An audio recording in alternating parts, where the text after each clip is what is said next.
What's up, everybody? Garrett back here, and I'm here to talk about a 1986, in my opinion, Christmas classic, brand new on Blu-ray from Kino Lorber, and that is 1986's Babes in Toyland. And I'm not here alone. I'm going to talk about it with my boy over at deadpit.com, Wes. Welcome to the show.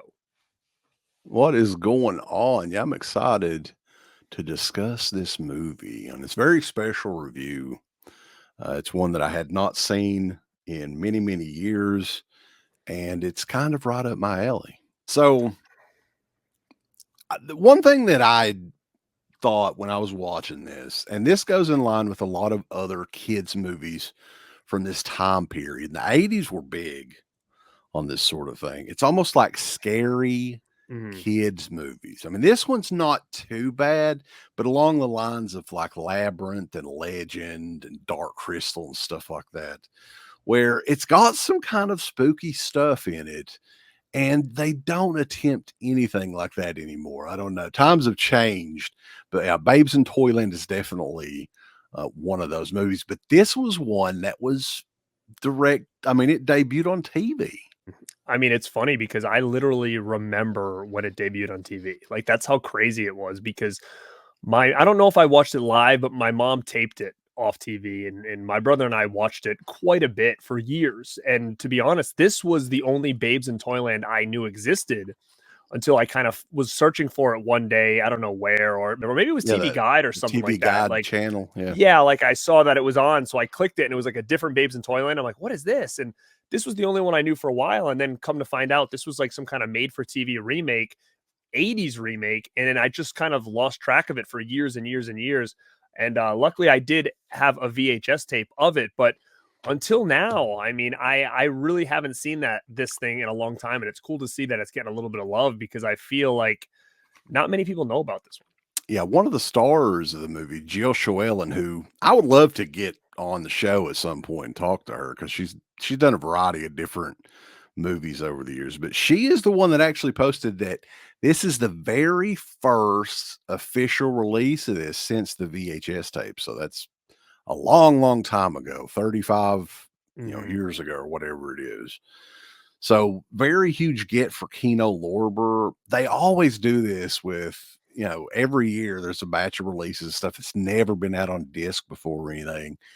And if you've got big nostalgia for this, this is definitely the one that you'll want to pick up. Do you want to talk about the movie, the plot of the movie a little bit? Yeah, I mean, it kind of centers around Drew Barrymore, who's like the young girl. And I don't remember what happened with her parents. Maybe her dad passed or something. But I just remember she went to a toy store where her sister is Jill Schoelen, correct? Yeah, her sister, Jill Schoelen, is Mary in the movie. She's working at a toy store. Richard Mulligan plays the boss, and he's kind of like the prick boss. There's a big snowstorm coming up. It's on Christmas Eve. The character Lisa, played by Drew Barrymore, her sister Mary, played by Jill Schoelen, and Jack, who's kind of the boyfriend of Mary, played by very young Keanu Reeves.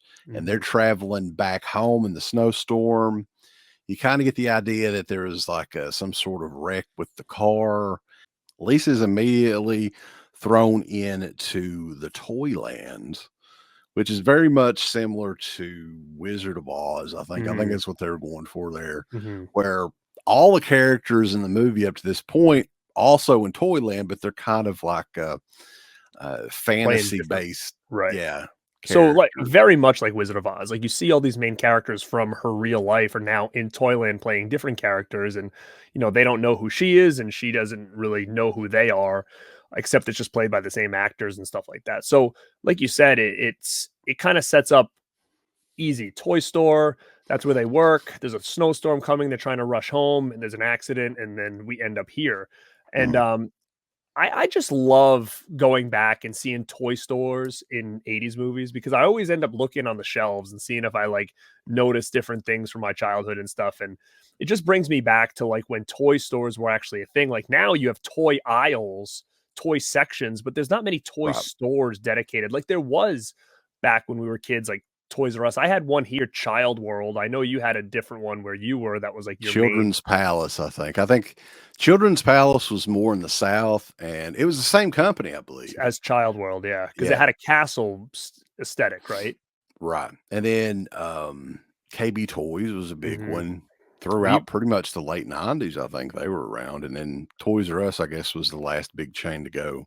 like you said, they transport to Toyland, and that's kind of where the story like really begins. And going back and watching it, it's one of those things where I'm like, you know what? There's an all-star cast here. This is super weird, very cheesy. The nostalgia aspect of this is so big. I feel like if you never seen this movie and we're recommending it to you, you might watch it and be like, this is the biggest piece of shit I've ever Right. watched in my That's the thing that I thought. I was like, life." if you didn't grow up with this movie, which I'm pretty sure I'd seen it not long after it came out, been many years since I'd.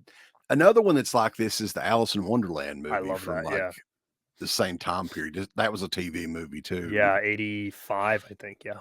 Yeah, very much like a Wizard of Oz, like an updated version almost of that, but with just different, Toyland is filled with, life-size teddy bears and geese and shit that's just walking around. Nutcrackers. It's Yeah. it's very weird. Definitely, you know, I it's an odd kids movie for sure. But if you're a fan of like any of the actors really in this movie too, in this time frame, Drew Barrymore was still very young in this. Keanu Reeves, this had to be one of the very early roles that he played. This was 1986. See, so So he worked from the ground up, dude. See, from this was his kick point right here. It's funny because Drew Barrymore was like she was pretty hot at this point because E.T. had just kind of came out. So the fact that she went right to this kind of TV movie, like that had a lot of star power right there. yeah, I think this was around the time she started getting in trouble though, maybe. So I don't Hmm. know if like when she started getting into drugs and Which everything. is So crazy because she's got to be what in this yeah, she was 12? like 11 years old, yeah. Yeah, And like I that's was wild. thinking like yeah, that was the time like she was going to nightclubs and stuff, and it was true. I looked it up, man. She was like 11, 12 years old going to nightclubs, smoking, weed and She was drinking and dating Corey stuff. Feldman at the time, who was a little bit older than her, I think, at this point in time.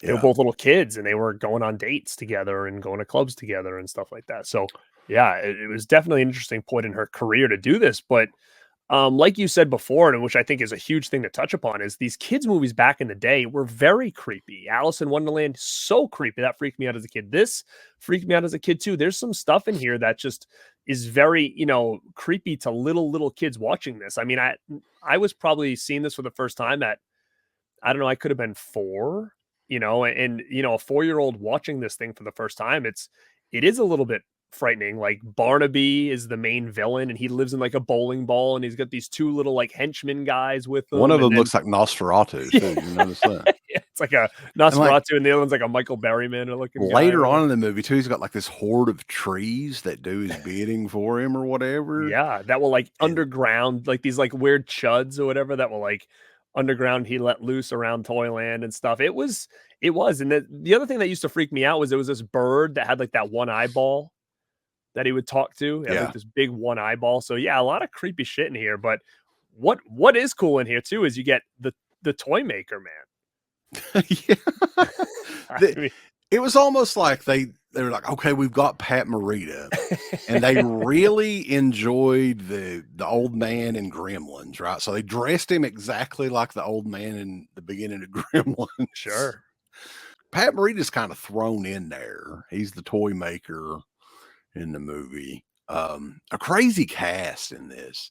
And when this debuted on NBC, and I can't understand this because it was originally 2.5 hour Mhm. movie on TV, but they cut out a lot of it for the home video version, the VHS, and then this one too, which I think I had read that a lot of the music and stuff that was in the movie. So It is wild because I really want to go back and try to find it. Somebody said it is on YouTube. Like I was doing a little research and I think you can find it on there. But for whatever reason, it never got ported over to home video. And like I said, the first time I saw this for many, many years was through a VHS that my mom taped off TV. So that had to have been the original cut of the movie. And then as I got older, I grabbed this thing, and I didn't really notice things were missing. So I'd love to go back and watch it because again, even on the Blu-ray, still it's that shorter version. So I'd love to go back and kind of see what was missing and what did I maybe forget, and do I remember it from all those years watching it as a kid. Yeah, I watched a couple of minutes of the YouTube version of it, and it's very crappy quality. I mean, Mm, this was a VHS tape from like 35 years ago or whatever it is. mhm, So, but yeah, I mean, this edition here though looks amazing. I mean, Kino always does a fantastic job with the transfers and this sort of thing, and this is by far the best the movie had ever looked. Now you can watch the full frame version of this and or the widescreen version, mhm. and there's a theatrical trailer on this, but as far as any other special features, you're kind of SOL there. But I mean, this is a price to move edition from Kino. Man, I think they're the real workhorse company of these Mhm. boutique labels because they do a great job. They bring everything at a very affordable price. And this is one, man, that is very, very hard to track down on anything at all. I think the VHS was even going for big money before this came out. If you like the 80s and you like made for TV movies, this is definitely one to get because it just brings you back to that time that we lived in and being a kid in the 80s. And this was the kind of stuff that we were getting, which is again super cool that they had all these like this all-star cast, and it's basically like, hey, you're going to be in a made for TV Christmas movie, and everybody was kind of on board. And it's just as you just feel like you don't get that nowadays, and it's just real nostalgic, and just try to bring yourself back as being a kid and watch this for the first time because it is just really it's special to me. And I just think this is a real cool release from Kino. And like you said, the workhorses of the physical media game, like I agree with you because they're not spending time on fancy packaging. They're not doing this, which a lot of these other companies do, which we love. But man, Kino pumps out titles like I can't even keep up with their releases anymore. Mhm. And they're at an affordable prices and stuff like that. But it's like, man, they're just always pumping out title after title after title because they don't spend so much time on like all that extra stuff. So I do appreciate, getting something like this and giving it to us in such a good format. This is a time capsule, guys. I mean, if you grew up in this time period, even if this is a movie that you didn't see back when it came out, and you're a big fan of these 80s, I guess there's not too many like this. It's a Christmas sort of movie as well. So that makes it kind of fun. And it's a good time to check these things out. But yeah, this one came out recently from Kino Lorber. I actually highly recommend it. Now, am I going to guarantee that you'll love it? No, but I think everybody should definitely check it out. Interesting cast. It's always fun to see Pat Morita in these wild roles, just kind of out of nowhere. Mhm. And I had also seen where Jill Schwellen, on Facebook, I've actually got her as a friend on Facebook. Don't be too jealous, Bulls. But she's like, this is the one of the more popular movies that gets brought up at these conventions to her still to this day. So definitely it must have touched some people, back in the day for sure. So now you can get just the reference quality version of Babes in Toyland, and yeah. And it's cool to see that she actually appreciates this movie because you normally see people try to shy away from roles like this, and being a little kid, you would expect me to have a big crush on Drew Barrymore, but I didn't. I had a crush on Jill, the older sister in this movie. Like when I was a little kid, I'm glad that she does appreciate it. And you never know, she might want to talk about something like this because she liked. I don't know if I don't think I'm friends with her on Instagram, but she liked my post because I did like a picture of it or whatever. Mhm. And I think I did another picture of a movie she was in not too long ago, and she liked that as well. So she's pretty heavily active on there. Um, Yeah. I with agree that with you though. I mean, Jill Schwellen's one of those actresses that you just instantly like. Like she not only is she gorgeous, but at the same time, like she's kind of got that girl next door vibe going hmm for her as well. hmm So yeah, I agree. I mean, always captivated by anything with her in it. Um, but anyway, Babes in Toyland on Blu-ray. It is out now from Kino Lorber. It's part of their Studio Classics line. Check us out. We're over at Born to Be Rad and Dead Pit. .com. So that was our review on this brand new title from Kino Lorber. And this is Garrett at Born to Be Rad. And like always, stay rad. And stay dead.